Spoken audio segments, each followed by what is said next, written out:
Okay, magandang araw sa lahat ng sumusubaybay sa programang Kaalaman sa Radyo Kalusugan. Magandang araw po sa inyong lahat at andito na naman tayo sa ating programang Kaalaman sa Radyo Kalusugan at pag-uusapan natin kung ano yung kaalaman na dapat nating alamin sa bawat araw, sa bawat episode ng Kaalaman sa Radyo Kalusugan. Ngayon ang pag-uusapan natin yung nervous system. Ang ating katawan hindi gagana kapag walang nervous system. Ang nervous system ay isang sistema ng ating katawan, Iyon ang sistema ng ating katawan na responsable sa pagpoproseso ng bawat impormasyon na pumapasok sa ating ulo o sa buong katawan natin ng impormasyon.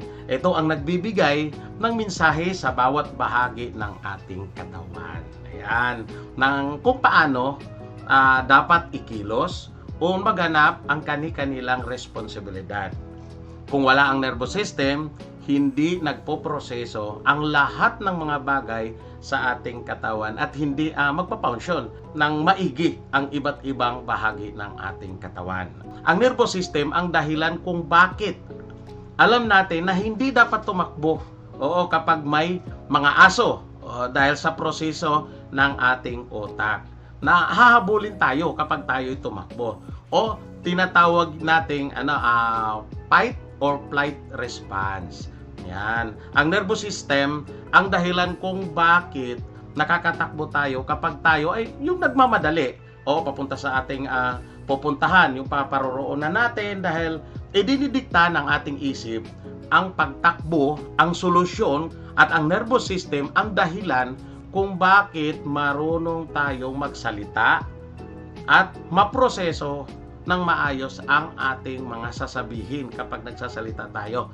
Sa madaling salita, nagiging posible ang mga pag-iisip natin, pagkilos, pagsasalita at iba pang mga proseso sa loob at labas ng ating katawan dahil sa ating nervous system. Ano-ano ang bahagi nito at kani-kanyang gampanin sa katawan ng tao ang nervous system.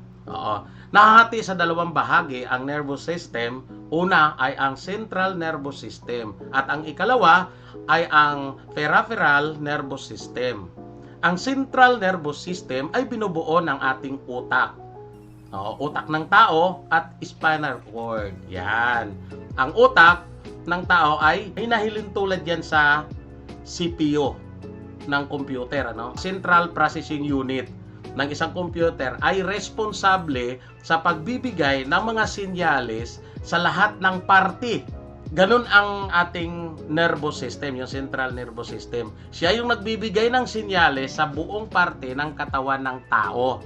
Ito ang gumaganap ng mga impormasyon na nakukuha sa ating mata, nakukuhang impormasyon sa ating tayo, na yun nadidinig natin sa ating dila at sa ilong, yung sa ating paghinga. Kaya tayo nakakaamoy. Yan ang nagpoproseso yung central nervous system. Ang utak nag-uutos sa ating mga muscles sa iyong paa na humahakbang para makalakad ito. At ito din ang nag-uutos sa iyong lalamunan na iluwa kapag ang pagkain na kinakain mo ay hindi malasa. Ang spinal cord naman ang nagkukulikta sa ating utak at sa lahat ng ugat sa buong katawan ng tao kapag natanggap na ng utak ang mensahe mula sa bahagi ng ating katawan, magpapadala din ito sa ating katawan ng bagong mensahe pabalik naman kung ano ang dapat gampanan. Sa bahaging iyon na dapat gagalaw kung kailangan gagalaw o kung anong dapat niyang gawin. Dadaan ang mga mensaheng ito pababa sa spinal cord at ito ang direktang nagpapadala ng mensahe papunta sa espesipikong bahagi ng ating katawan. Dapat puntahan ng sinasabing mensahe. Samantalang ang peripheral nervous system naman ay ang bahagi, ang lahat ng ugat na nakapalibot sa buong katawan ng tao.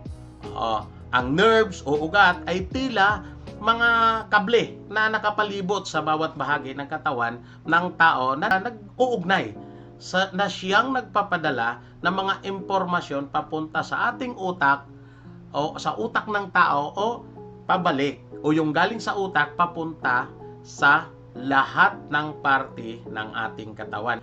Ano ang ginagampanan ng mga neurons sa paggana ng ating central at peripheral nervous system? Ayan. Ang neurons ay isang uri ng nerve cells para maayos na gumagana ang sistema sa ating central at peripheral nervous system.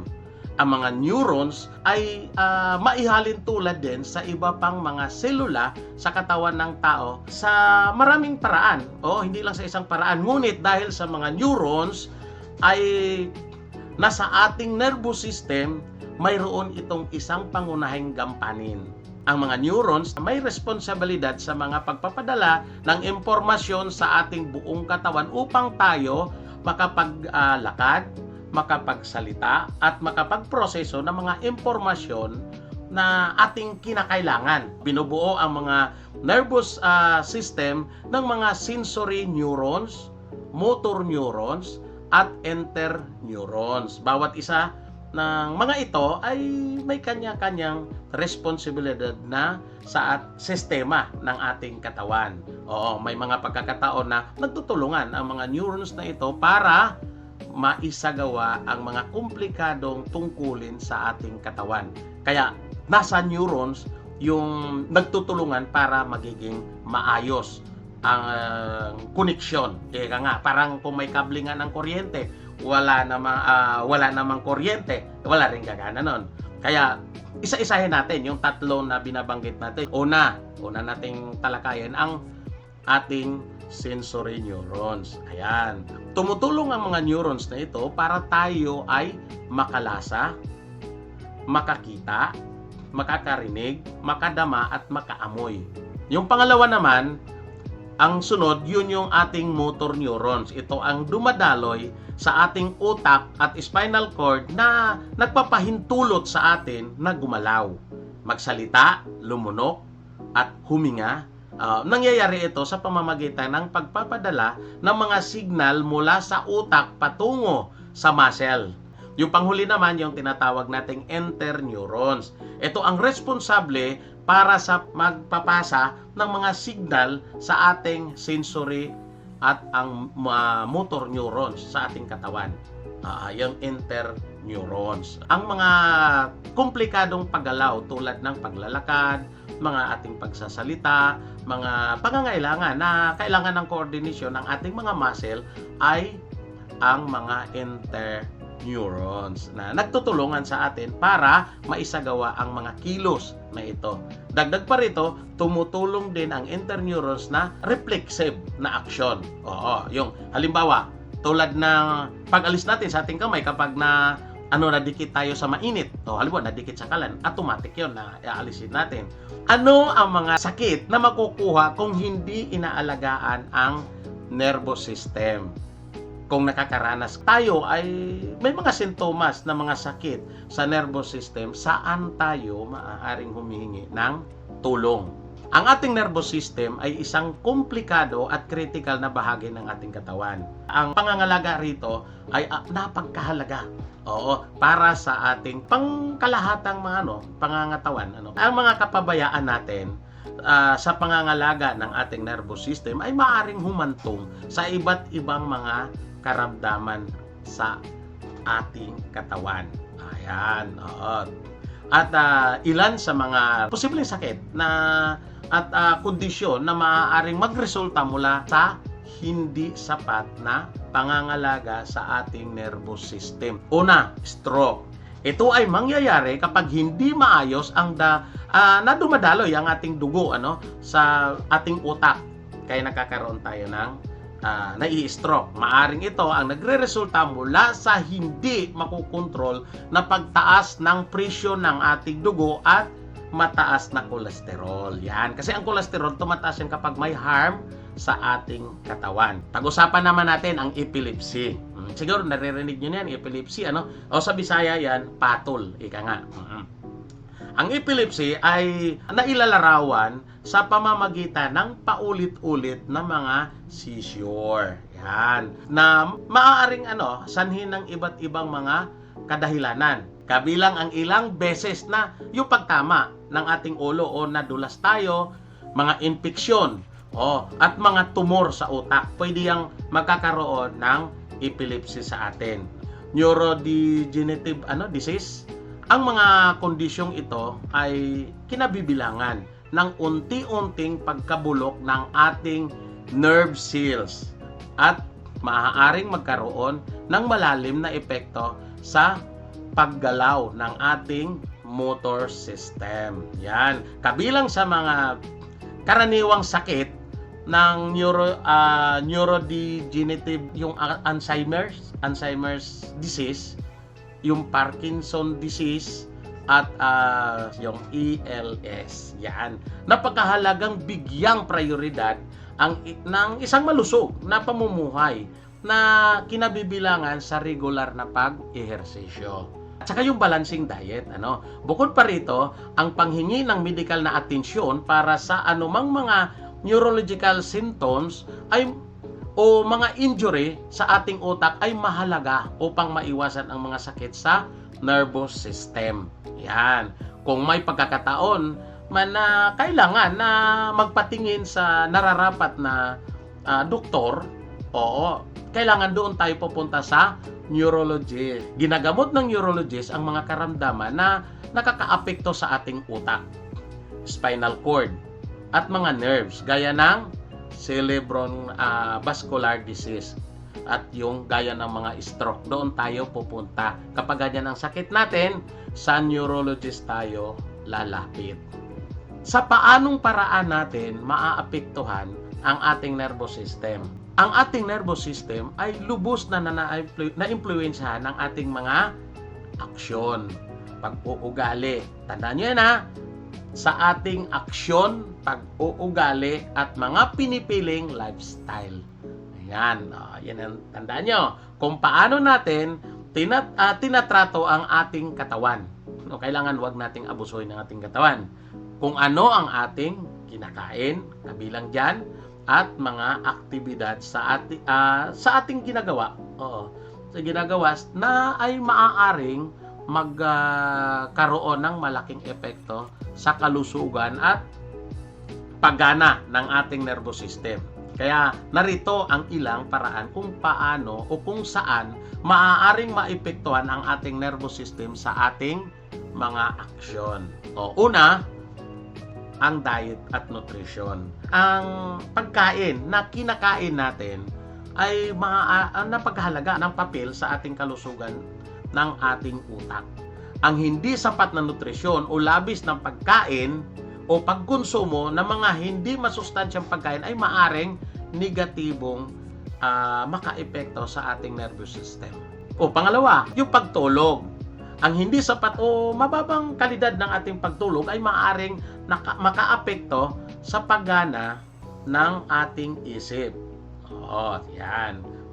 Yung ating mood, mga memorya, nakakaepekto yan. Ang pagkakaroon ng sapat na pagtulog ay mahalaga para pagpanatili ng isang malusog na nervous system. Ang sapat na pagtulog, 7 to 9 hours na dapat nating makonsumo yan para sa magiging malusog ang ating nervous system. Yung mga safety measure, kailangan din natin yan. Ang pagsasagawa ng mga pag-iingat sa kaligtasan na sa iba't ibang aktibidad natin. Kasi marami tayong mga aktibidad, kabilang ang mga sports, yung mga paglalaro natin sa ating pagtatrabaho. Yan. At pang-araw-araw na mga sa ating buhay, ay maaring makakaiwas sa mga traumatikong pinsala sa ating utak at ibang mga pinsala sa nervous system. Kaya nga kapag mayroon tayo nasa construction, kailangan na mayroon tayong harness. Siyempre, paglalaro din natin, kailangan. Yung ating tatrabaho na kinakailangan, mag-iingat tayo. Ano ang melanin at gaano ba ito kahalaga sa ating nervous system? Ang melanin ay isang matabang layer na pumapalibot at nag-insulate ng mga akson. Ito ay isang electrical conduction na pangunahing binubuo ng mga lipid, tubig, at mga protina. Ayan. Parehong central at peripheral nervous system nito ang naglalaman ng myelin. Yan. Gayunpaman, tanging ang central nervous system lang ang pinaka naapektuhan nito. Ang myelin sheath ay ang tawag sa pagpapalibot sa mga myelin sa paligid ng axon. Gampanin ng myelin sheath na protektahan ang mga axon dahil sa naglalaman ito ng mga fiber at tumutulong na mapabilis ang mga pagpapadala ng mga neurons. Oo, kung ang ating myelin sheath ay maaapektuhan, ang mga nerve signal na ito ay maglalakbay ng mas mabagal o maaaring hindi na makakadaloy sa ating sistema ng katawan kapag sira o kulang ang ating myelin sheath. Ang demyelination ang tawag sa kondisyon kung ang ating myelin sheath ay sira o sakaling nabawasan. Ito ay isa sa mga nangungunang sanhi ng neurological disease. Ang mga depekto sa myelin ay nangyayari sa pamamagitan ng mga genetic at abnormalidad na nakakaapekto sa mga glial cells na matatagpuan sa central at peripheral nervous system. Ang mga glial cells ay tinatawag minsan na glue ng nervous system na nagbibigay ng physical at chemical na suporta sa mga neurons para mapanatili ang pagdadaloy nito sa ating katawan. Ang pagkawala ng myelin ay nagdudulot ng kapansin-pansin ng nerves dysfunction. Dahil sa nerves conduction ay maaaring mabagal o mabablock ang mga nagre-resulta sa mga nasirang daloy ng signal sa pagitan ng ating utak, ng ating katawan o sa loob mismo ng utak. Sinisiyasat pa ng mga sayantipiko ang iba't ibang paraan, at sumusubok sila ng mga gamot at hinahanap ang paraan upang mapapasigla yung ating myelin. Ayun, kasi pasiglahin ang mga oligodendrocyte bilang karagdagan, nagsasaliksik sila ng paraan upang maprotektahan ang ating myelin. Yan, mula sa epekto ng pagkawala nito. Bakit madali tayong karamdam ng sakit kapag nasusugatan ang dulo ng ating mga daliri o yung ating ulo? Ito ay sa kadahilanan na mas marami ang nerve fibers sa dulo ng ating mga daliri at naging sa ating ulo. Ang nerve fiber ay tila mga maliliit na kable na sa ating katawan o nasa ating kamay, na nagkukumpulan na nakapaloob sa ugat na siyang tumatanggap ng anumang impormasyon galing sa loob at labas ng katawan ng tao. Halimbawa, kaya nating naramdaman ng lamig kapag humahawak tayo ng yelo. Dahil sa anong dahilan yon? Dahil sa nerve fiber nga nandoon sa ating kamay.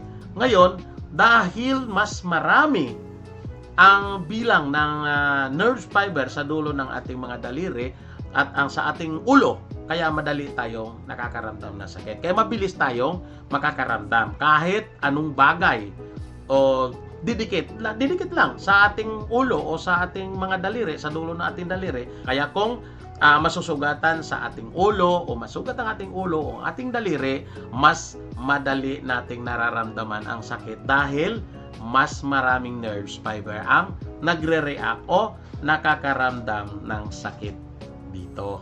Maaari bang mabuhay ang isang tao nang walang nervous system? Ang sagot ay hindi. Hindi mabubuhay ang isang tao nang walang nervous system. Ang ating nervous system ay isang critical at mahalagang bahagi ng katawan ng ating pinakabuong sistema sa katawan natin at gumaganap ng isang pangunahing papel sa pagkokontrol at pag-coordinate ng iba't ibang mga function sa ating katawan. Ang nervous system ay binubuo ng Central Nervous System o CNS na kinabibilangan sa ating utak at spinal cord. Ang peripheral nervous system naman o PNS na kinabibilangan ng lahat ng mga nerves na umaabot mula sa CNS hanggang sa iba't ibang bahagi ng katawan ng tao.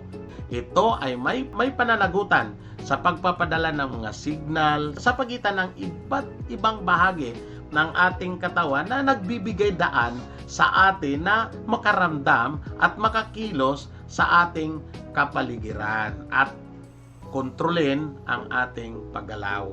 Kung ang nervous system ay ganap na wala o lubhang naapektuhan ng isang tao, kung epektado ang ating nervous system, ay hindi mabubuhay dahil hindi sila nakokontrol ng mga pangunahing tungkulin tulad ng paghinga. Pagtibok ng ating puso, kahit tumihinga ka at hindi na tumitibok ang puso, stop pa rin yung paghinga natin.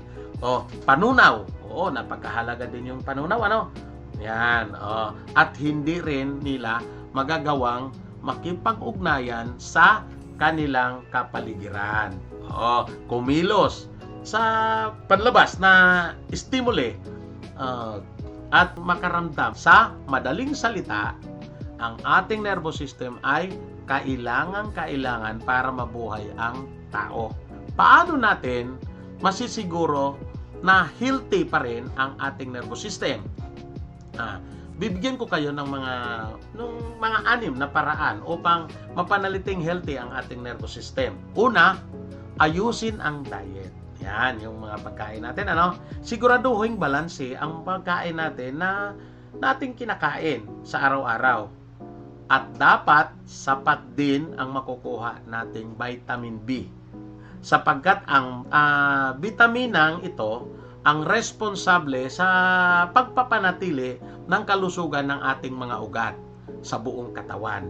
Ilan sa mga pagkain na mayamang bitaminan ito ay ang itlog, mga red meat o pulang karne, mga dairy product gaya ng keso, gatas, yogurt at mga isda gaya ng salmon o tuna. Medyo may kamahalan pero ito ay may maraming bitamina.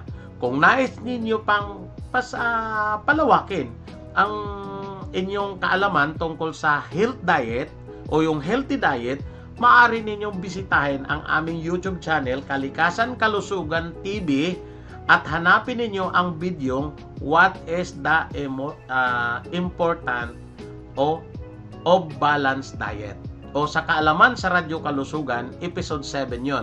Kung gusto nyo, kasi doon talaga siya nakakapokus doon sa healthy diet. Ikalawa, kontrolin ang pag-inom ng alak at tigilan ang paninigarilyo. Ang labis na pag-inom at paninigarilyo ay nakakasira ng ugat.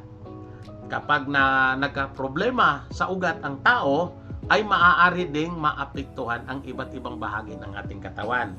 Para sa dagdag na impormasyon patungkol dito, maaari niyong bisitahin ang aming YouTube channel at hanapin ang Be Aware of Illegal Drugs. Yon, sa Kaalaman sa Radyo Kalusugan, episode 9. Sa pangatlo tayo, gawing regular ang pag-ehersisyo. Ito ay mabisang paraan upang mapanatiling malusog ang ating mga ugat na siyang malaking tulong upang magampanan ang responsibilidad nito sa ating katawan.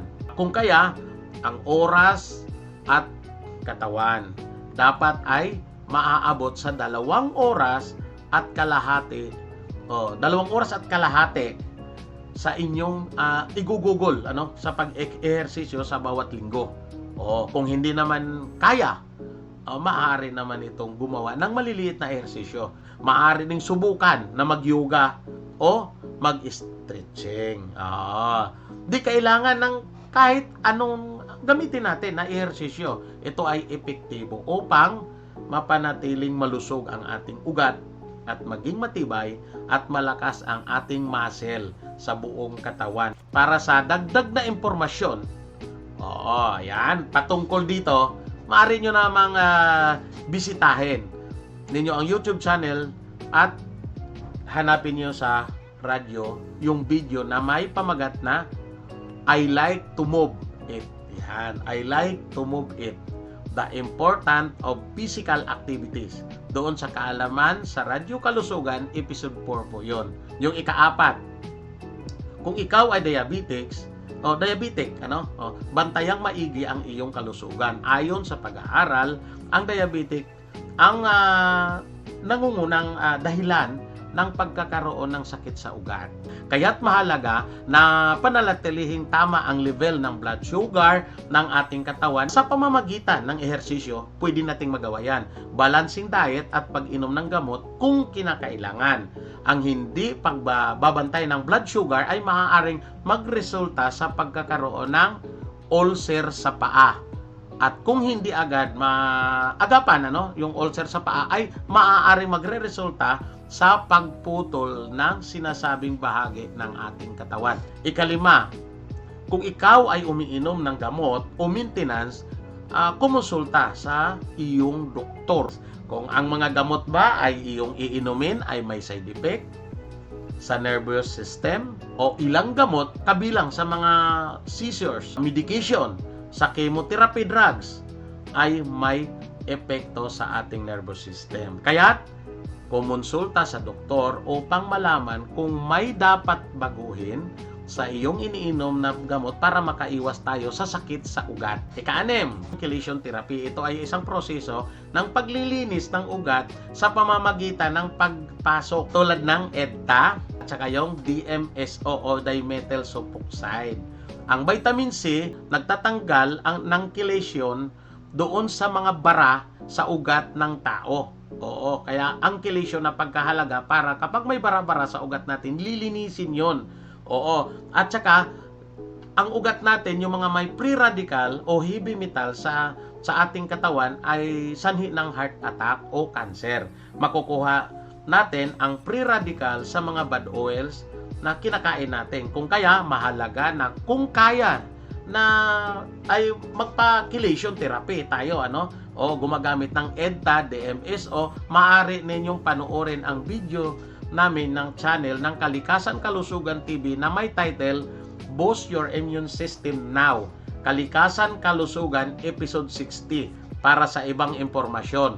Okay, yung panghuli, bakit mahalaga na maging maalam tayo sa kasalukuyan lagay ng ating nervous system. Mahalaga ang nervous system sapagkat ito ang unang nakadetect o nakakaalam sa ating lagay na halos lahat ng bahagi ng ating katawan.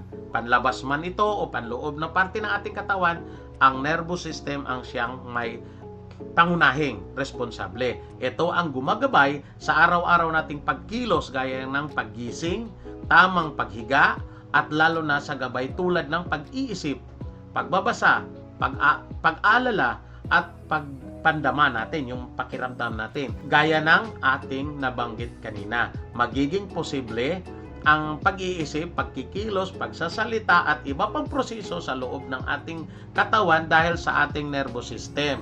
Kaya, kung mas maalam tayo sa ating kalusugan, sa ating nervous system, mas madali nating maiwasan ang malilit man o malaki nating komplikasyon sa ating katawan at mapanatili ang kalusugan nito upang mapahaba pa ang buhay ng tao. Kaya napakahalaga na pangalagaan natin yung ating nervous system. Okay, maraming salamat sa inyong lahat at salamat sa inyong pagsubaybay sa aming programang Kaalaman sa Radyo Kalusugan. Salamat sa Radyo Kalusugan. Salamat sa Asol TV at sa Glam and Pabs. Magandang gabi.